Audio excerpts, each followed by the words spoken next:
Greetings, programs. With the membrane production block being offline at the moment, we thought it might be a good idea to post a short montage of what we've been up to during the last weeks. These couple of minutes will reveal some work in progress that we've made on our film character Jeff Tapper himself, some of his gear, and the presentation of two of our film's major sets. Let's rumble. We start with some of the first sketches of our film's brave hero, a deep space astronaut named Jeff Tapper.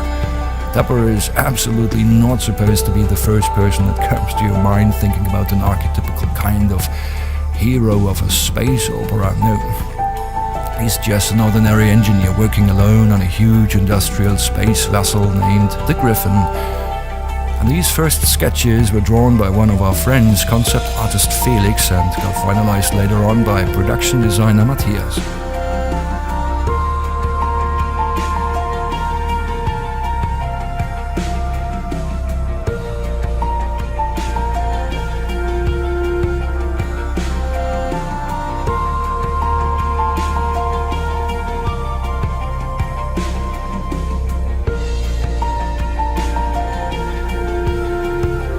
Taking these sketches as blueprints, our director and mastermind Michael started to model Jeff's space helmet.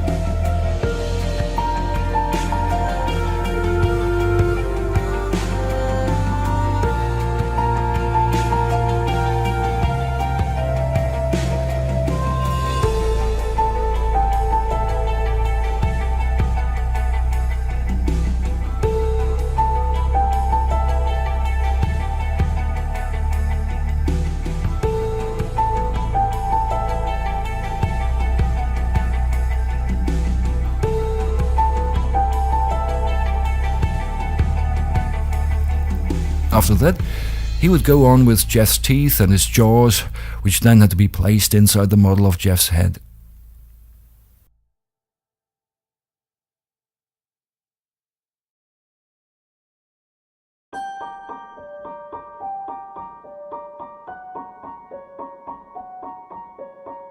Once the basic shape of the spacesuit got laid out, we had to define the details that would bring the suit to life, discussing questions like how does he breathe, how is the oxygen tank connected to the suit, which tools to use in space and how they would look like, etc. We tried to give some deep thought on the spots that would be the most accurate to where Jeff's tools would be attached.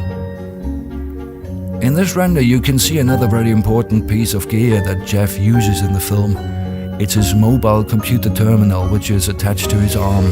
We will come back to that later. Michael then worked on the helmet's glass shader and also its setup display until he finished the most recent version of Jeff Tapper's spacesuit.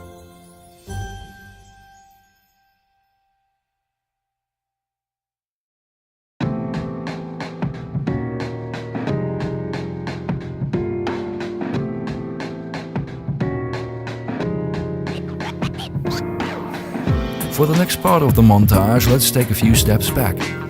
These are 3 pictures of our storyboard that Michael and I have done a couple of years ago when we started this project.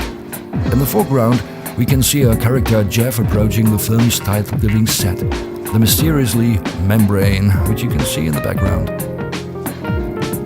The membrane itself is the story's ultimate turning point, if you like, so rather everything revolves around it, or, in better words, goes through it. So as the storyboard's pictures may suggest, some good part of Jeff's adventure takes place on the membrane's other side. With that said, each side of the membrane needs different shading.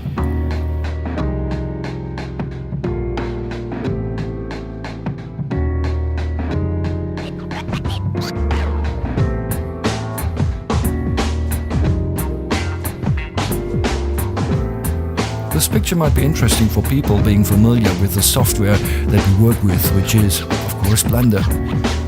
We use a motion modifier and some procedural textures to be able to animate the membrane. And the final shot, it should look something like this.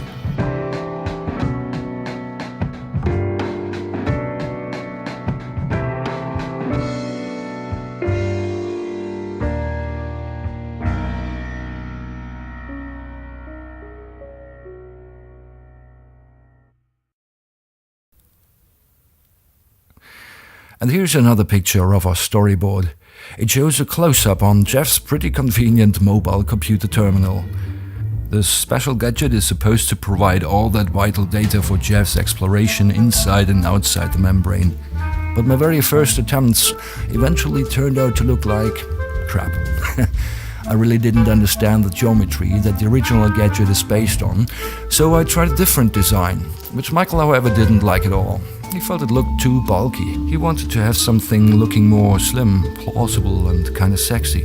So he suggested I'd better should work my way through my first idea. He made me understand the geometry behind it until I finally managed to come up with, well, let's just say, something far more pleasing to the eye. And last but not least, here's a still taken from my animated storyboard revealing the basic shape of another major set that Jeff will explore on his adventure. Before I could start the actual modeling process, we again had to lay down some according reference design. For each part of this giant set, we've taken reference from the real world because we wanted this set to have a slightly steampunk look.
Eventually, Michael suggested attaching some revolving spotlights to the set's vertical construction.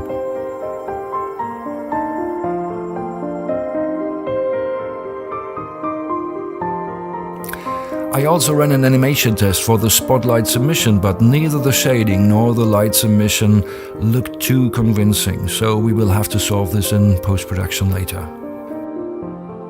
Thanks for watching, hope you enjoyed the show, and happy Easter. See you soon.